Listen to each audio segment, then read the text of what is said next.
Halo pemirsa Jember 1 TV, bagaimana kabar Anda pada hari ini? Semoga semuanya senantiasa dalam keadaan baik dan sehat. Amin.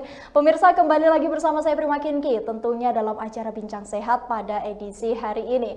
Rekan-rekan, tidur merupakan hal yang sangat penting yang dibutuhkan oleh tubuh, karena hal tersebut tentu berkaitan dengan kondisi kesehatan. Lalu, jangan asal sembarang tidur ya pemirsa, jadi tidur harus juga yang berkualitas. Lalu timbullah pertanyaan, mudah nggak sih sebenarnya untuk mendapatkan tidur yang berkualitas itu tadi, karena ternyata hal tersebut masih sulit didapatkan untuk sebagian orang karena mengalami gangguan tidur yang tentunya berdampak atau berimbas pada kondisi kesehatan. Nah pemirsa, Bincang Sehat kali ini akan secara spesifik membahas mengenai gangguan tidur. Nah, jika berbicara mengenai gangguan tidur, memang penyebabnya ini sangat banyak sekali ya pemirsa. Salah satunya yakni stres atau mood yang tidak baik. Kalau kata anak muda zaman sekarang sih jam-jamnya overthinking, kemudian nggak bisa tidur yang berimbas pada kualitas tidur itu sendiri. Nah, untuk membahas lebih dalam topik kita pada hari ini telah hadir di Studio 1 Jember 1 TV Dr. Cikita Rizky. Beliau adalah dokter umum di salah satu rumah sakit di Jember. Untuk itu mari kita sapa terlebih dahulu beliau. Halo dokter. Assalamualaikum. Waalaikumsalam. Bagaimana kabarnya dokter? Alhamdulillah baik. Alhamdulillah baik. Mbak Prima gimana? Alhamdulillah baik juga saya dok. Sebelumnya saya ucapkan terima kasih ya dok kepada dokter karena sudah hadir di sini di sela-sela kesibukannya yang padat ya dok ya untuk memberikan ilmunya kepada kita semua. Karena saya yakin dokter pembahasan kita kali ini akan sangat menambah wawasan pemirsa Jember 1 TV yang ada di rumah. Nah, menarik sekali dok pembahasan kita kali ini yakni mengenai gangguan tidur ya dok ya, dimana jika kita merefleksikan gangguan tidur di zaman sekarang ini memang stresornya banyak sekali. Betul ya dok ya, mulai dari mungkin keluarga, percintaan, belum lagi dok mendengar berita-berita ancaman resesi di 2023 masalah ini ekonomi benar ya. sekali, pening banget dok pastinya ya dok ya. Nah kemudian dokter, banyaknya penyebab itu akan menjadikan stres, kemudian susah tidur, kemudian mengganggu kualitas tidur itu sendiri ya dok ya. Betul. Nah kemudian mungkin akan saya langsung tembak dengan sebuah pertanyaan untuk dokter Cikita. Sebenarnya tidur itu apa sih dok? Manfaatnya bagi tubuh tuh apa? Sehingga tubuh sangat memerlukan tidur itu sendiri. Silahkan dokter. Jadi Mbak Prima, tidur itu adalah ketika tubuh kita itu beristirahat. Ya, ketika tubuh kita beristirahat itu tidak hanya manusia aja, tapi hewan pun, mamalia, ikan, burung, semuanya butuh tidur. Makhluk hidup semuanya butuh tidur. Karena di saat tidur itu adalah ketika tubuh kita itu meriset. Otak kita istirahat, organ-organ tubuh kita istirahat, menghasilkan hormon-hormon termasuk hormon pertumbuhan ya kalau untuk anak-anak, untuk kita bisa melanjutkan hidup kita dengan baik dan berkualitas. Otomatis kalau tidurnya terganggu, hormon-hormon yang diproduksi tadi terganggu, nah ini akan menyebabkan gangguan kesehatan juga yang sangat banyak ke depannya begitu. Wah, itu ilmu baru ya dok untuk kita semua, bahwa kelihatannya sih sepele ya pemirsa, hanya tidur, tapi ternyata berimbasnya pada kondisi kesehatan seperti itu ya dok ya. Lalu kemudian untuk gangguan tidur sendiri ini apa saja sih dok? Apakah hanya tidak bisa tidur aja atau ada gangguan-gangguan lain sebenarnya dok? Oke. Kalau kita tidur, kita itu mulai dari mau tidur ya. Mau tidur udah ada gangguan nih, nggak bisa tidur. Itu dinamakan early insomnia. Ya. Terus kemudian ada juga yang udah bisa tidur, tapi kebangun-bangun terus. Misalnya karena ada nightmare gitu ya, itu bisa dinamakan kayak insomnia yang di tengah middle. Atau yang di akhir, biasanya sering dialami sama lansia tuh jam 2, jam 3 kalau udah bangun nggak bisa tidur lagi. Nah itu late insomnia, jadi bisa di depan, bisa di tengah, bisa di belakang juga. Selain itu juga bisa pada orang yang dengan penyakit-penyakit tertentu, misalnya gangguan tiroid ya. Gangguan tiroid itu gondok tuh, kan dia kan metabolismenya cepat ya, hormon-hormonnya terganggu, dia sering nggak bisa tidur, badannya kepanasan, atau mungkin orang dengan diabetes yang udah kronis, yang udah lama, sehingga hormon insulinnya tinggi, kadar gulanya tinggi, pada malam hari tidak bisa diregulasi, menyebabkan gangguan-gangguan tertentu, mulai dari nyeri-nyeri otot, kesemutan, sehingga tidak bisa tidur juga bisa gitu. Jadi macam-macam ya, termasuk kalau tadi itu yang Mbak Prima bilang, kalau anak muda sekarang zamannya overthinking, benar. banyak pikiran, belum waktunya skripsi udah mikirin skripsi gitu, belum lulus kuliah udah mikir nanti saya mau kerja apa gitu, kayak perekonomian dunia gimana gitu kan. Jadi itu juga salah satu termasuk stres ya, bentuk stres yang tidak spesifik, itu juga masuk gangguan tidur. Oke, kayak gitu ya dok ya. Iya. Jadi memang banyak sekali ya dok, tapi sebelum kita masuk lebih dalam lagi mengenai gangguan itu sendiri, berbicara mengenai kualitas tidur nih dok. Nah, apakah ada proses untuk menuju ke kualitas tidur yang baik itu sendiri? Kan kita ketahui bersama ya dok ya, bahwasannya setiap manusia itu memiliki proses tidur yang berbeda-beda. Ada yang lama banget baru bisa tidur dok, ada yang pelor, baru nempel udah molor. Ada yang seperti saya nih, kalau nggak dengerin podcast dok, saya belum bisa tidur dok. Padahal itu adalah kebiasaan yang buruk ya dok ya. Itu gimana dok? Oke, jadi kita fase menuju tidur itu kan ada fase non rapid eye movement kalau secara medis ya. Jadi kayak kalau kita mau tidur tuh ada yang matanya gerak-gerak, bener nggak? Benar. Nah itu mungkin kalau kita perhatikan ya, mungkin kayak saudara atau yang punya anak mungkin lihat anaknya tuh kalau mau tidur matanya gerak-gerak dulu.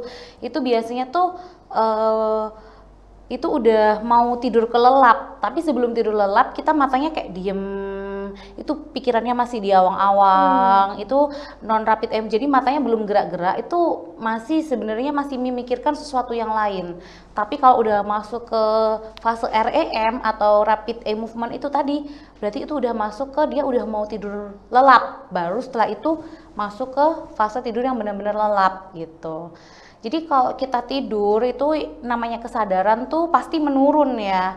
Tapi beda dengan orang kesadaran menurun karena penyakit, misalnya kayak stroke atau kecelakaan, itu kan kesadarannya juga menurun ya. Tapi beda gitu. Itu jadi fase-fasenya memang ada beberapa fase yang harus dilalui sebelum kita bisa tidur nyenyak gitu. Oke, kayak gitu. Jadi untuk menuju ke tidur berkualitas kita juga harus menghilangkan kebiasaan-kebiasaan buruk ya dok ya, seperti bermain HP ataupun apa itu dok. Itu juga betul. Jadi misalnya kalau kita main HP itu kan ada radiasi sinar biru ya. Iya. Sinar biru. Kemudian sinar biru itu dapat mengganggu mata gitu, sehingga ke fase rapid eye movement-nya tadi tuh susah untuk nyampe ke sana. Jadi mau tidur lelapnya juga susah gitu. Termasuk yang suka tidurnya lampunya dinyalain terang, itu juga akan mengganggu kita kesadarannya nggak hilang-hilang, nggak tidur lelap gitu. Karena alam bawah sadar kita masih menyensor adanya suatu Rangsang, cahaya gitu ya, rangsang yang tadi, cahaya, rangsang gerak, rangsang suara. Termasuk kalau suka pakai headset atau earphone ya, kata Mbak tadi misalnya denger musik atau denger podcast, itu kan masih ada rangsang suara. Meskipun kita nggak denger tapi telinganya jadinya kan masih bekerja gitu. Kayak gitu ya dok ya. Kemudian apa sih dok dampak buruknya kalau itu terus-terusan dilakukan dok? Oke, yang jelas kualitas tidurnya menurun. Kualitas tidur yang menurun itu juga akan menyebabkan kualitas hidupnya menjadi tidak baik gitu. Kenapa seperti itu? Karena kan kita butuh istirahat, tadi itu mengistirahatkan tubuh, otak agar hormon-hormon kita tuh bisa diproduksi dengan baik. Salah satunya hormon bahagia, yaitu endorfin, bener kan? Kalau kita happy-happy itu terproduksi hormon endorfinnya, termasuk saat kita bangun tidur seger itu karena kita ada hormonnya yang dikeluarkan oleh tubuh itu tadi dikeluarkan ya, tadi. Kalau tidurnya nggak berkualitas ya gimana, nggak bisa produksi dong hormonnya. Iya, tidak maksimal ya dok ya produksi hormonnya. Nah kemudian apakah ada faktor-faktor sih dok yang mempengaruhi apakah tidur kita ini menjadi kualitasnya baik atau tidak seperti itu dok? Gini, tentunya orang yang sehat, yang punya gaya hidup baik, kualitas tidurnya pasti baik gitu. Tapi seperti yang sudah kita bicarakan sebelumnya, orang-orang dengan penyakit-penyakit tertentu, dengan gangguan psikis maupun fisik ya, tidak hanya fisiknya aja yang sakit, psikisnya yang sakit tuh juga pasti akan mengganggu dari kualitas tidurnya. Seperti itu kira-kira. Nah mungkin dari beberapa faktor yang telah dijelaskan oleh dokter tadi, apakah ada faktor-faktor lain nih, misal usia atau gender dok, mengingatkan wanita nih dok, biasa kita sebutnya tuh lebih emosional gitu ya, lebih sensitif kayak gitu dok. Nah apakah lebih rentan untuk terkena gangguan tidur karena lebih rentan stres atau seperti apa dok? Iya betul ya Mbak ya, kita sebagai wanita nih ya mungkin lebih sering ngerasakan aduh kok gini ya gitu, banyak pikiran gitu. Satu, wanita itu secara survei emang lebih sering sakit lambung ya, bener nggak? Iya. Biasanya cowok-cowok jarang kan sakit mah, sakit lambung jarang, memang kebanyakan wanita. Salah satu penyakit yang bisa menyebabkan susah tidur ya asam lambung ini gitu, heartburn gitu. Jadi lambungnya sakit, dadanya terasa terbakar. Karena asam lambung naik itu asam tadi ya, lambung Dok, ya. naik, ya kan tadi itu karena emosi yang tidak stabil dan lain sebagainya. Itu juga sangat mempengaruhi kualitas tidur. Dan juga biasanya lansia sekarang tuh yang di atas 60 tahun itu juga kadang-kadang mengalami gangguan tidur seperti itu. Nah berbicara mengenai lansia nih dok, kebutuhan tidur antara lansia dengan manusia yang mungkin masih muda itu sebenarnya sama atau tidak sih dok? Oh gini, kalau kebutuhan tidur itu sebenarnya paling banyak dibutuhkan tuh bayi ya.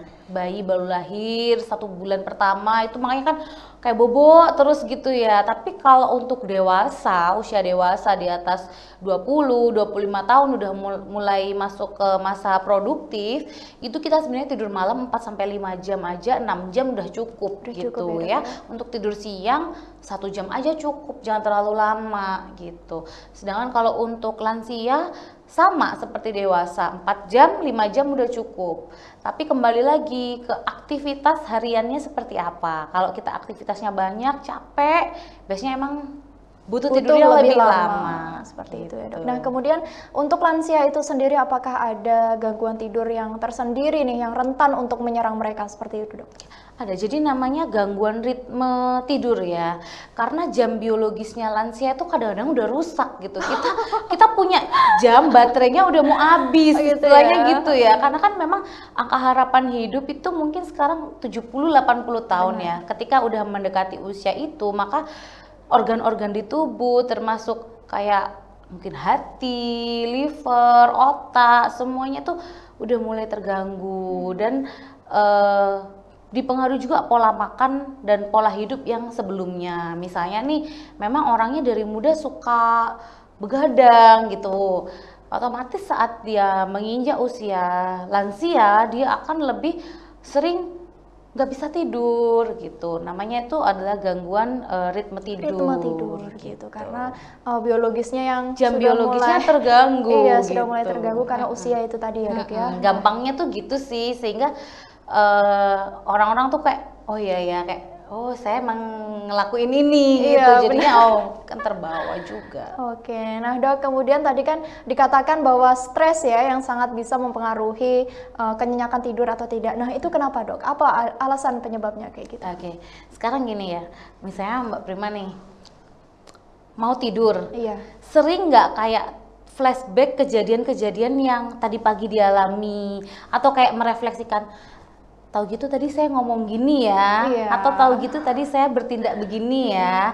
Itu wajar terjadi. Jadi saat kita mau tidur, itu memang otak kita itu seperti merewind apa yang sudah terjadi selama sehari itu. Nah, wajar kalau kita kemudian menjadi merenungkan apa sih yang seharusnya kita lakukan. Tapi pada beberapa orang yang memang suka overthinking, ya kan, mikirnya jadi berlebihan. Sesuatu yang udah terjadi disesali, yang belum terjadi malah kayak dipikirkan mateng-mateng harus gimana. Nah, itu menyebabkan dari gangguan tidur gitu. Nah, menarik sekali dok bahasan kita. Kemudian sebenarnya nih dok, tolak ukur untuk dikatakan tidur itu cukup itu berapa sih dok? Apakah diukur lamanya tidur atau saat kita bangun kita udah seger itu pun sudah bisa dikatakan cukup tidur kita? Iya betul, saya lebih setuju dengan poin yang kedua. Ketika bangun tidur udah dikatakan seger gitu ya, udah merasa seger gitu, meskipun tidurnya cuma 3 jam atau 4 jam, tapi seger itu artinya dia tidurnya berkualitas. Tapi kalau misalnya orang sakit ya, seharian tidur terus 8 jam, 10 jam tidur, tapi bangun tidur badannya masih sakit semua, itu artinya nggak berkualitas dong, istirahatnya nggak maksimal, ototnya nggak rileks, benar pikirannya nggak istirahat, seperti itu. Jadi jam tidur saja tidak bisa dijadikan patokan, tapi kita juga harus lihat bagaimana kondisi tubuh setelah kita bangun tidur. Oke, nah kemudian dok, gimana dengan fenomena yang padahal sudah tidur lama nih dok, tapi pas bangun itu masih ngantuk kayak gitu dok? Nah itu termasuk yang tadi itu, yang tadi ya, dok, ya? nggak berkualitas berarti tidurnya, bener nggak? Kadang juga bisa dipengaruhi dari faktor lingkungan juga mbak, misalnya kelembapan udara, suhu, kadang-kadang terlalu panas atau terlalu dingin suhu di ruangan kita, itu juga menyebabkan tidurnya nggak enak gitu. Makanya kan memang harus kamar itu disetting senyaman mungkin. Terus juga faktor dari kasur ya, misalnya kasur yang baik itu kasur yang tidak terlalu tebal busanya, jadi bisa menyangga dari tulang-tulang belakang kita, nggak mengikuti lekukan tubuh. Kalau kasur itu mengikuti lekukan tubuh, otomatis dia akan kayak kempes-kempes gitu ya, sehingga kan tulang punggung kita nggak rata tuh waktu tidur, otomatis waktu bangun sakit juga semua akan ya, sakit Dok. semua. Hal kayak gitu yang kadang-kadang kita lupa ya, nggak kita pikirkan, tapi oh ini sangat berpengaruh pastinya.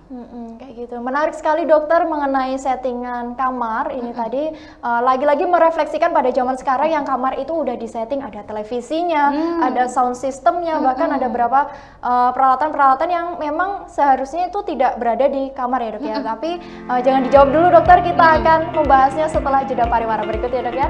Jangan kemana-mana pemirsa, setelah yang satu ini kita akan kembali.